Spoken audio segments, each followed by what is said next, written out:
दोस्तों, सबसे पहले तो मैं आप सभी से यही निवेदन करता हूं कि वीडियो को लाइक कर दीजिए, क्योंकि लाइक करने से न तो आपका कोई नुकसान होगा और न ही कोई अतिरिक्त शुल्क लगता है।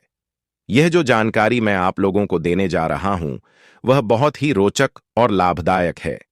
आप सभी जानते ही हैं कि हम जिस पौधे की चर्चा कर रहे हैं, उसे अधिकतर लोग मदार के नाम से जानते हैं, जो आपकी यौन शक्ति और स्टेमिना को बढ़ाने में मदद कर सकती है। इस नुस्खे का इस्तेमाल प्राचीन समय से लोग अपनी गुप्त शक्तियों को मजबूत रखने के लिए करते आए हैं। अगर आप बार बार थकान महसूस करते हैं या अपनी परफॉर्मेंस को लेकर चिंतित हैं, तो यह जानकारी आपके लिए किसी वरदान से कम नहीं होगी।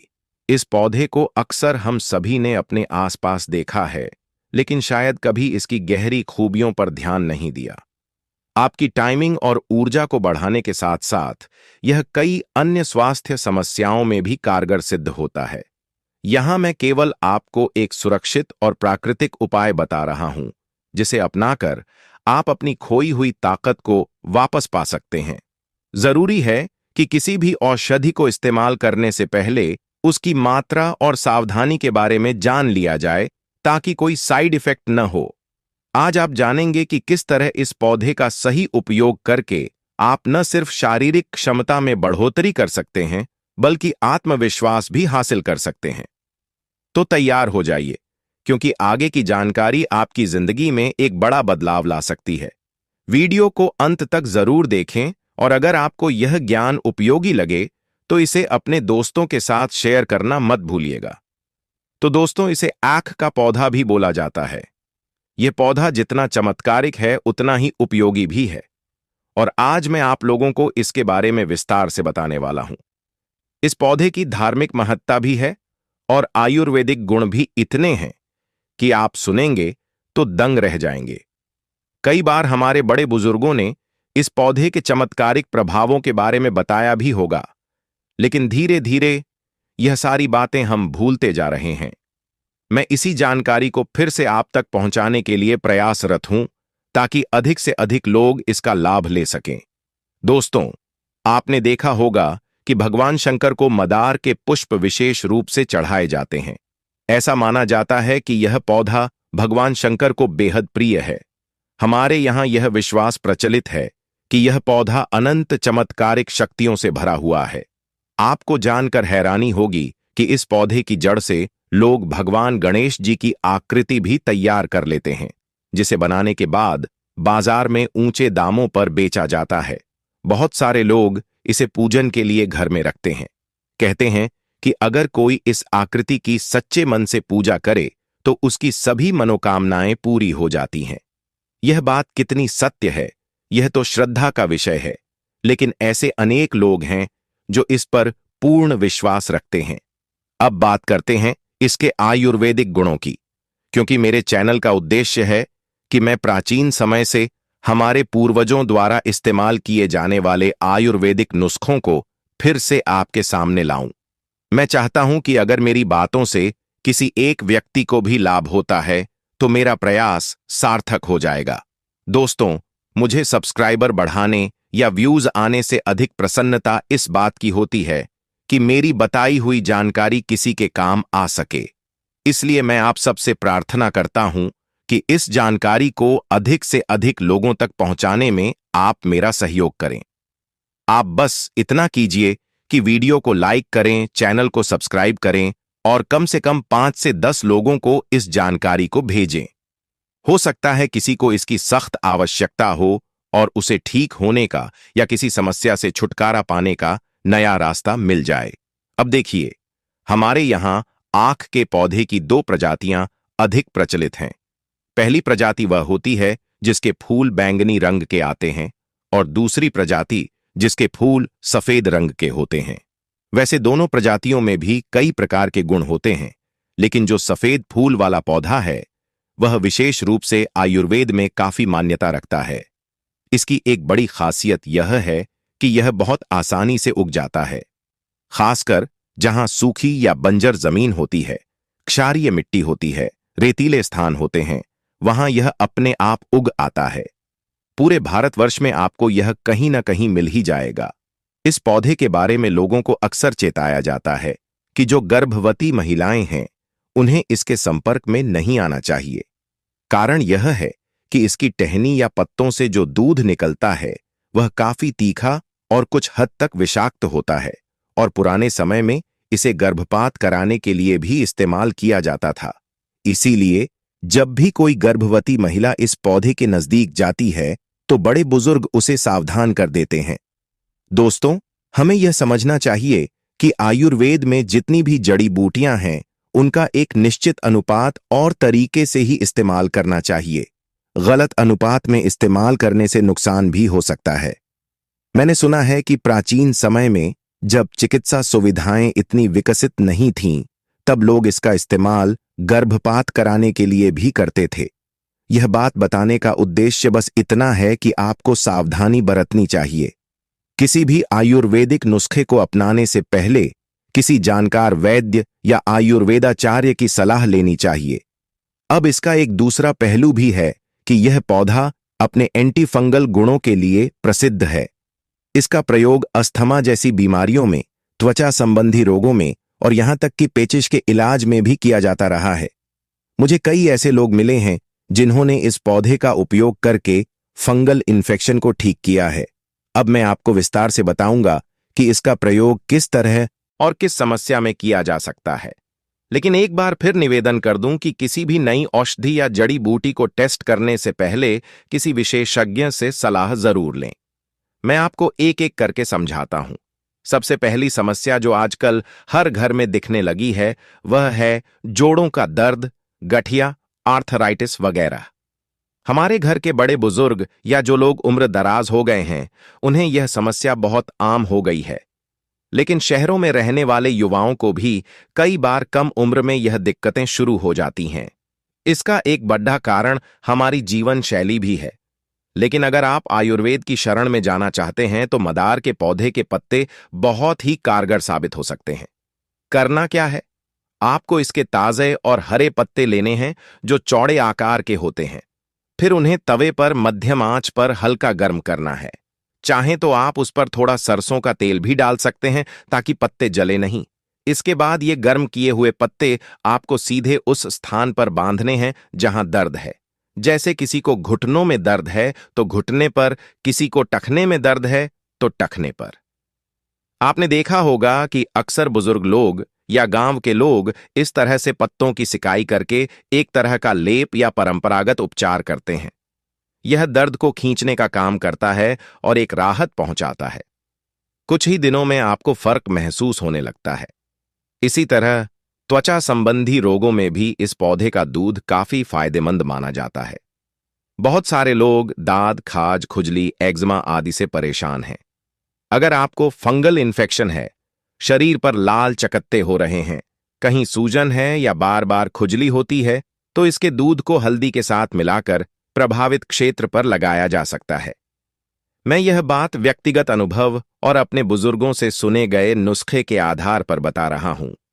आपको रोजाना कम से कम एक बार इसका लेप लगाना होगा। कुछ लोगों ने बताया कि 1-2 हफ्तों में ही काफी सुधार दिखता है। हालांकि फिर वही बात दोहराऊंगा कि यदि आपकी स्थिति ज्यादा गंभीर है तो आप आयुर्वेदाचार्य से परामर्श जरूर करें। एक बड़ी समस्या जो लोगों को बहुत परेशान करती है वह है बवासीर या पाइल्स। यह एक ऐसी तकलीफ है जिसमें रोगी को काफी दर्द, सूजन और कई बार रक्तस्राव की भी परेशानी होती है। डॉक्टरी इलाज में कई बार ऑपरेशन तक करवाना पड़ता है। लेकिन कुछ लोग ऑपरेशन के बाद भी परेशान रहते हैं क्योंकि फिर से बवासीर उभर आते हैं। ऐसे में आयुर्वेदिक उपाय बड़ी राहत दे सकते हैं। अगर आप बवासीर से त्रस्त हैं और मस्सों के कारण उठना बैठना मुश्किल हो गया है तो आप मदार के दूध में हल्दी मिलाकर मस्सों पर लगा सकते हैं। यह एक प्रकार से उन मस्सों को सुखाने या गलाने का काम करता है। कुछ लोग थूहर के पौधे के दूध का भी इस्तेमाल करते हैं, लेकिन मदार के दूध से भी बहुत अच्छे परिणाम मिलते हैं। 1 सप्ताह से लेकर 1 महीने तक नियमित रूप से लगाने पर मस्से बैठने लगते हैं, सूजन कम होने लगती है और धीरे धीरे पूरी तरह ठीक हो जाती है। दोस्तों, एक बड़ा ही रोचक नुस्खा है दांत दर्द के लिए। अक्सर दांत दर्द होता है तो आदमी का खाना पीना दूभर हो जाता है। ऊपर से अगर पायरिया या मसूड़ों की बीमारी हो तो मसूड़ों से खून आने लगता है, बदबू आने लगती है और बड़ी परेशानी होती है। ऐसे में मदार के दूध को हल्का सा रुई में लेकर मसूड़ों पर लगाने से दर्द कम हो सकता है। पुराने जमाने में गांव में कोई डॉक्टर उपलब्ध नहीं होता था, तब लोग ऐसे ही नुस्खे अपनाते थे, लेकिन सावधानी भी रखनी चाहिए कि इसे अधिक मात्रा में न लगाएं, क्योंकि इसका दूध तीखा होता है। अगर आप इसे बहुत ज्यादा मुंह के अंदर रखेंगे तो छाले पड़ने या दिक्कत होने की आशंका भी रहती है। इसीलिए बहुत कम मात्रा में सावधानी पूर्वक लगाना ही बेहतर होता है। अब आते हैं उस विषय पर जिसके बारे में बहुत कम लोग जानते हैं। वह है मदार के पौधे द्वारा बांझपन को दूर करने का उपाय। देखिए, वर्तमान में शहरीकरण और आधुनिक जीवन शैली के चलते कई पति पत्नी संतान सुख से वंचित रह जाते हैं। डॉक्टरी जांच में सब ठीक निकलता है, फिर भी किसी कारणवश गर्भ ठहर नहीं पाता। ऐसे में आयुर्वेदिक उपायों की ओर लोग रुख करते हैं और मदार के पौधे की जड़ का एक विशेष प्रयोग बताया जाता है। इसके लिए सफेद फूल वाले मदार के पौधे की जड़ ली जाती है, फिर उसे छाया में सुखाकर पीसकर इसका बारीक चूर्ण बना लिया जाता है। फिर रोजाना 1 गिलास शुद्ध देसी गाय के दूध के साथ लगभग 1-2 ग्राम इस चूर्ण का सेवन कराया जाता है। कहा जाता है कि इससे महिलाओं की प्रजनन क्षमता बढ़ती है और गर्भधारण की संभावनाओं में बढ़ोतरी होती है। पर यह काफी संवेदनशील मामला है, इसलिए दोहराता हूं कि ऐसे नुस्खे को आजमाने से पहले किसी योग्य आयुर्वेदाचार्य या अनुभवी वैद्य की सलाह लेना बहुत जरूरी है। हर व्यक्ति का शारीरिक बनावट अलग होता है, इसलिए जो नुस्खा एक पर कारगर हो, जरूरी नहीं कि दूसरे पर भी वैसा ही असर करे। लेकिन हां, पारंपरिक मान्यता इसी तरह चली आ रही है और कई घरों में मैंने सुना है कि ऐसा नुस्खा अपनाने के बाद खुशखबरी मिली है। दोस्तों, एक और आम बीमारी है डायबिटीज। हर घर में 2-4 लोग डायबिटीज से ग्रस्त मिल जाएंगे। यह एक ऐसी बीमारी है जो एक बार हो जाए तो हमेशा कंट्रोल में रखना पड़ता है। लेकिन आयुर्वेद में कहा जाता है कि मदार के पौधे के पत्ते शुगर लेवल को कम करने में मदद कर सकते हैं। इसका तरीका है कि रात में सोने से पहले पौधे के 2 साफ पत्ते लेकर उन्हें पैर के तलवों के नीचे बांध लिया जाए। सुबह उठकर उन्हें बदल दें। माना जाता है कि इससे शरीर में शुगर लेवल कम हो सकता है। बहुत सारे लोगों ने इसे आजमाया है और बताया है कि उनकी शुगर में काफी फर्क महसूस हुआ। हालांकि हर शरीर की प्रतिक्रिया अलग होती है, इसलिए कुछ लोगों को कम फायदा मिलता है, कुछ लोगों को ज्यादा। फिर भी कोशिश करने में कोई हर्ज नहीं है, लेकिन आपको अपनी शुगर लेवल की जांच नियमित रूप से कराते रहनी चाहिए। साथ ही अगर आप कोई अंग्रेजी दवा ले रहे हैं तो उसे अपने डॉक्टर की सलाह के बिना बंद न करें। अब बात करते हैं इस पौधे की धार्मिक मान्यता की। मैंने पहले भी जिक्र किया है कि मदार के पौधे के सफेद फूल भगवान शिव को बहुत प्रिय माने जाते हैं। शिव पूजन में बेलपत्र के साथ साथ कई लोग मदार के पुष्प भी चढ़ाते हैं। कहा जाता है कि इससे व्यक्ति को शिव जी की विशेष कृपा मिलती है।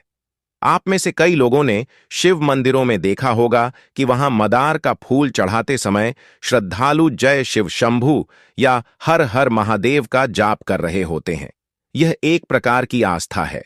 हमारी संस्कृति में जहां तक आस्था का सवाल है, वहां तर्क कम और भक्ति ज्यादा चलती है और भक्ति में बड़ी शक्ति होती है। कई लोग मानते हैं कि मदार का फूल चढ़ाने से शिव जी जल्दी प्रसन्न होते हैं और उनकी कृपा से भक्तों की मनोकामनाएं जल्दी पूरी हो जाती हैं।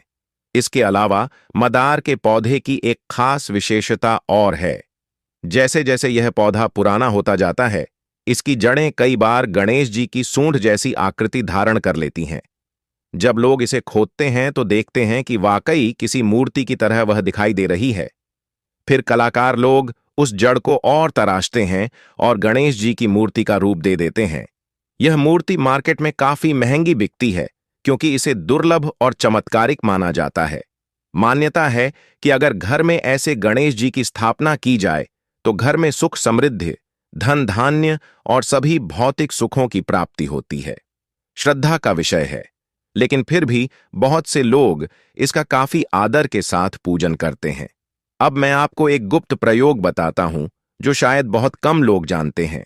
वह है बुध ग्रह के दोष को दूर करने से संबंधित।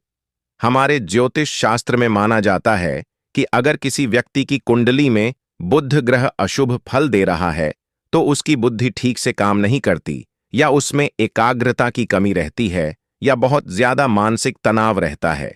ऐसे में बुध के दोष को शांत करने के कई ज्योतिषीय उपाय बताए गए हैं, जैसे कि रत्न धारण करना, दान करना इत्यादि।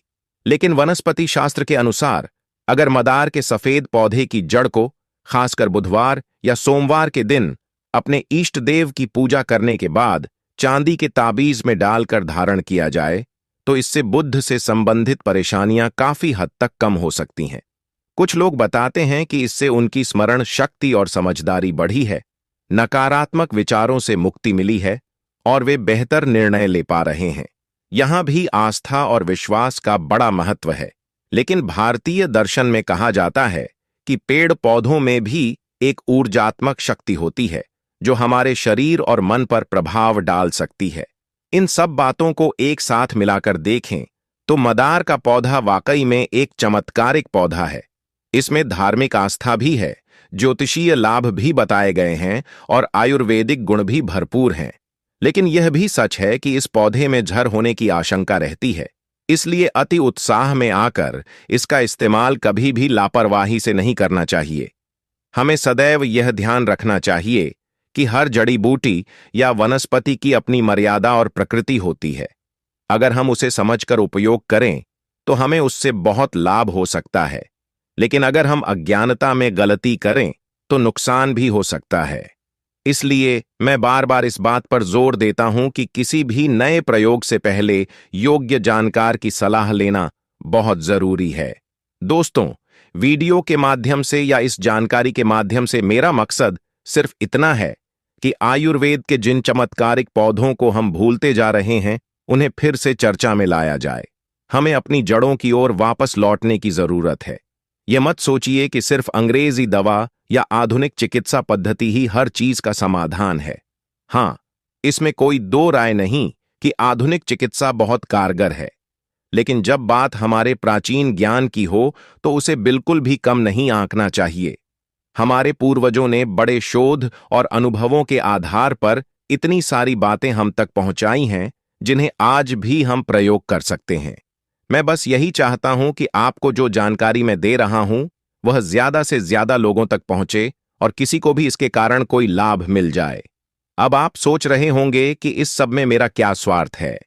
तो दोस्तों, मेरा स्वार्थ सिर्फ इतना है कि मैं एक ऐसा माध्यम बनना चाहता हूं जिसके जरिए पुरानी विरासत को आप तक वापस लाया जा सके।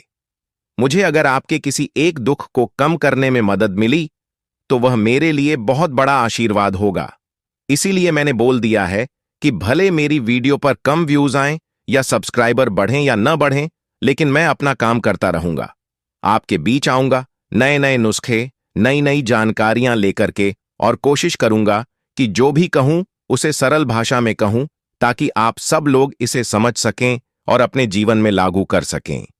इसीलिए दोस्तों, मैं एक बार फिर निवेदन करता हूं कि इस जानकारी को अपने दोस्तों, रिश्तेदारों, पड़ोसियों के साथ साझा कीजिए।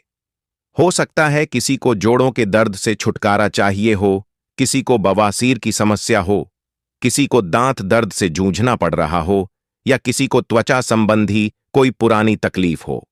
अगर ऐसी किसी भी समस्या में यह पौधा या यह नुस्खा मददगार साबित हो सके तो समझिए मेरा प्रयास सफल हो गया।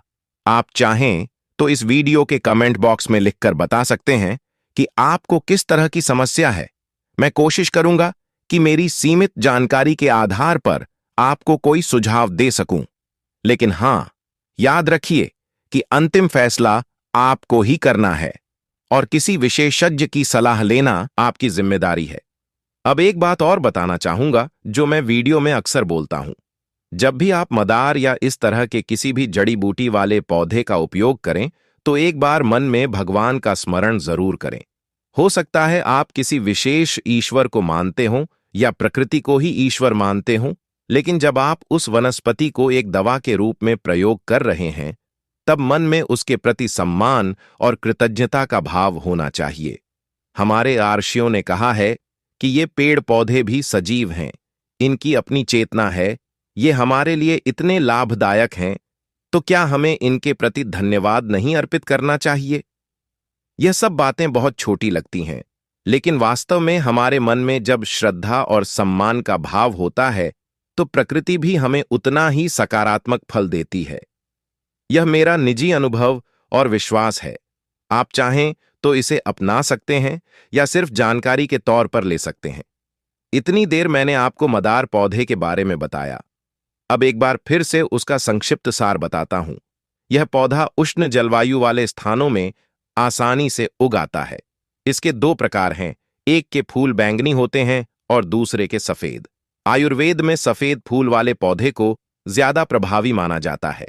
यह कई तरह की बीमारियों में काम आता है, जैसे अस्थमा, त्वचा के रोग, बवासीर, दांत दर्द, गठिया इत्यादि। इसका दूध जरा खतरनाक माना जाता है क्योंकि इससे गर्भपात तक हो सकता है। इस कारण गर्भवती महिलाओं को इससे दूर रहने की सलाह दी जाती है। धार्मिक दृष्टि से यह पौधा भगवान शंकर और गणेश जी से जुड़ा हुआ है। शिव जी को इसके फूल प्रिय हैं और इसकी जड़ से गणेश जी की आकृति बनाई जाती है। ज्योतिषीय मान्यता है कि इसकी जड़ को धारण करने से बुध ग्रह के दोष कम हो सकते हैं। कुल मिलाकर यह एक बहुआयामी उपयोगिता वाला पौधा है। जब आप इसका इस्तेमाल करें तो शुरुआत कम मात्रा से करें। देखें कि आपके शरीर पर इसका क्या प्रभाव पड़ता है। कभी कभी कुछ लोगों को इससे एलर्जी भी हो सकती है। अगर ऐसा हो तो उपयोग बंद कर दें। फिर वही बात दोहराऊंगा कि आयुर्वेद ने जिन पौधों को औषधि का दर्जा दिया है, वे सभी अपने आप में बहुत गुणवान हैं, लेकिन उनका उपयोग भी उसी समझदारी से करना होगा। गलत विधि से किया गया इस्तेमाल कई बार नुकसान पहुंचा सकता है। इसीलिए पुराने जमाने में घर घर में कोई न कोई ऐसा बुजुर्ग होता था जो इन पौधों की खूबियों और खामियों